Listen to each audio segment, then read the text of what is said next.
Hello and welcome back to yet another session in our continued journey of trying to master logical reasoning and problem solving. Before starting with this session, I'm assuming that you have tried the set on your own, even struggled with it if necessary, and even if you did not get the answer, that is fine, but you have spent time trying to figure it out so that when we go to the solutions and approaches, it has the maximum amount of impact rather than just passively listening and watching. And even as you watch the solution, maybe stop after every hint or every step or two and then try the rest of the set on your own if you really want to work on those muscles. And even if you watch the whole solution, my suggestion is that maybe after a day's break, try the same process by yourself. Go through all the steps by yourself, see if you can figure it out or not. Because when I'm doing it on the screen and I'm going very systematically, it will look fairly easy in the end, right? But we all know that it can be quite difficult, and we might miss a step or two, and then our whole journey comes to a stop. So do repeat the process by yourself, so that finally your muscles are in good shape. So I'm assuming you have read the story. The story is fairly simple. There are two tables given. They both of the tables reflect the same data. There is a Professor Singh who has been tracking the number of visitors to his homepage.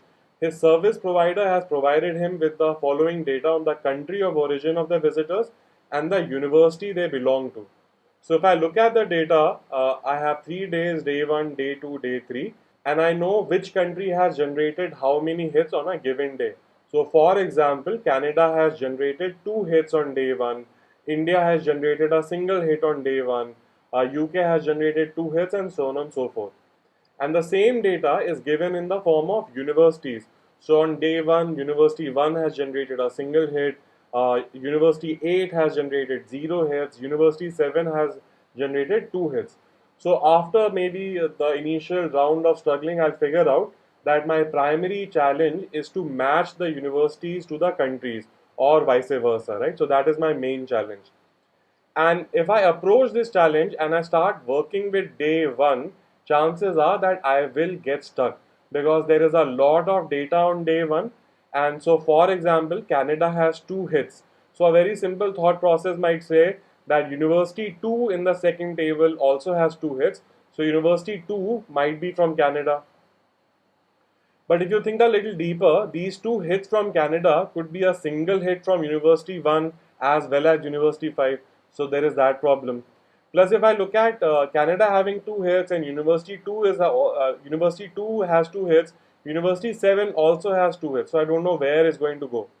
So this initial shock of data can be overwhelming, and if you get stuck here, chances are that you will not even proceed in the problem further. So this is the tip for this kind of a problem or a challenge, or wherever you get stuck, change your approach, change your direction. If day 1 is very very scary, look at day 2 or day 3.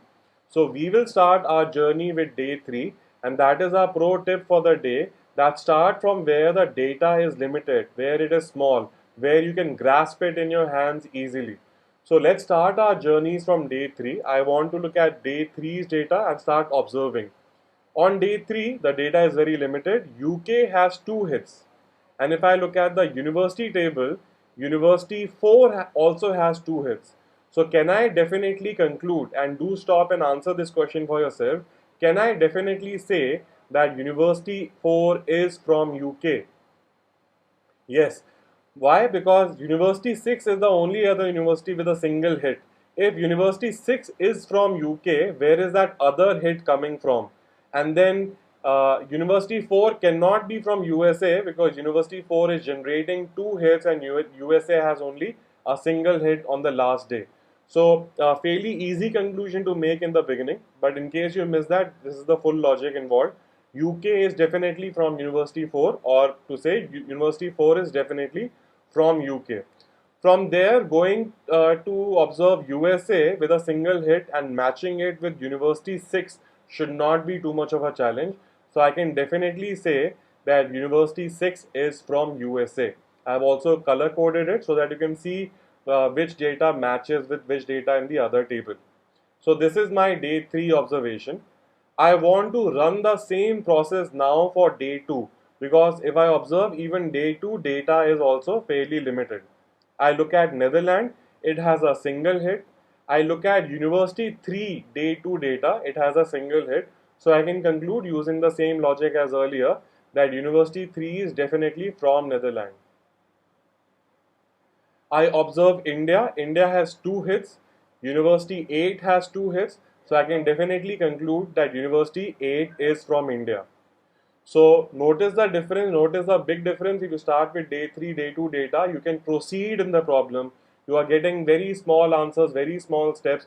And also notice that none of the steps taken so far was very difficult or involved some high level of logic. It was very, very simple deductive logic based on simple observation.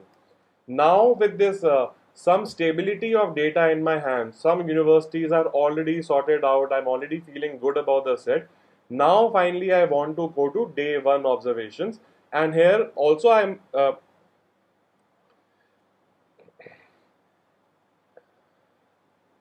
and here it might be slightly more difficult, but if we go slowly and step by step, we will notice that again it's not too much of a challenge.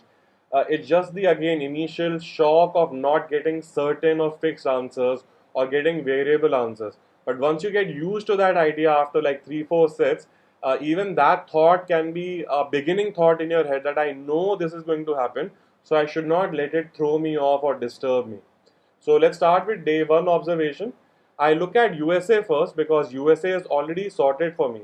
If I look at USA data, university number 6 is from USA, and if I look at day 1, this university has generated a single hit, and if I look at USA's data for day 1, a single hit is there. So this is again matched, and I can also conclude that there are no other universities from USA. U6 or university number 6 is the only university from USA. So that is done for me. Now let me look at India. India has a single hit. Some of you might have started with Netherlands, but the logic path would have been the same. I look at India. India has a single hit. I already know that University 8 is from India. But if I look at day 1 data, University 8 has 0 hits. That means this Indian hit must have come from some other university. So now can I conclude that this single hit must have come from either University 1 or University 5? Now this is where a lot of people get thrown off, because especially in our school days we are all used to very fixed determined answers. We're not used to saying that it could be U1 or U5. But the sooner you get used to this, easier your life would be.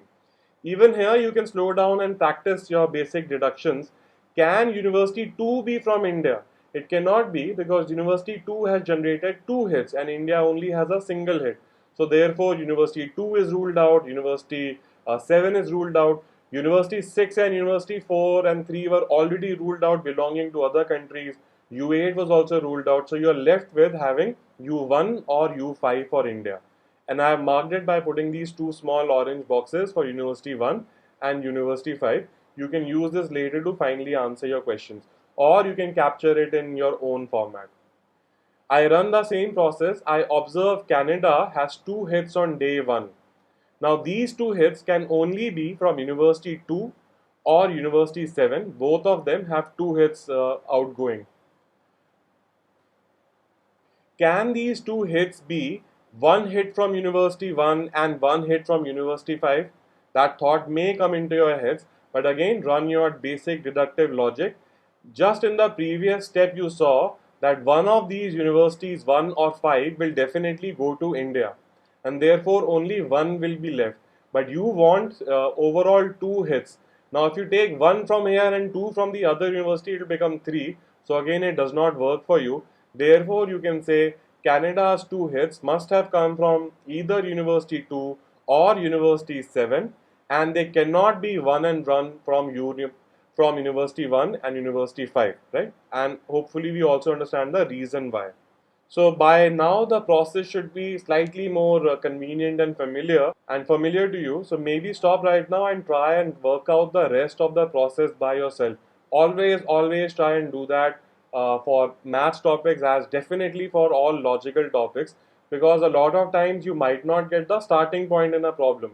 But once you get the starting point, at least for the rest of the problem, do put some load on your own brain, right? So I worked the process for Canada. If I notice UK will run the exactly the same process. UK has two hits. Those two hits must have come from either University 2 or University 7. And again, it cannot be 1 and 1 from U1 and U5 because one of them has already gone to India. Now I'm left with Netherlands. I notice Netherlands has a single hit. Same logic as India. It can be from either University 1 or University 5. So I have figured out almost everything. I know which are the definite answers and I know what the possibilities are for various countries.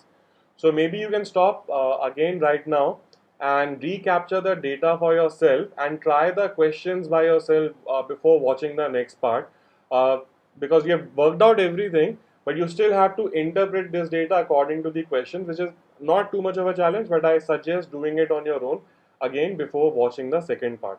So I hope at least the table is making sense and we are finally at Canada can be U2 or U7, UK can be U2 or U7, India can be U1 or U5, India is already U8, US is already U6, etc. etc.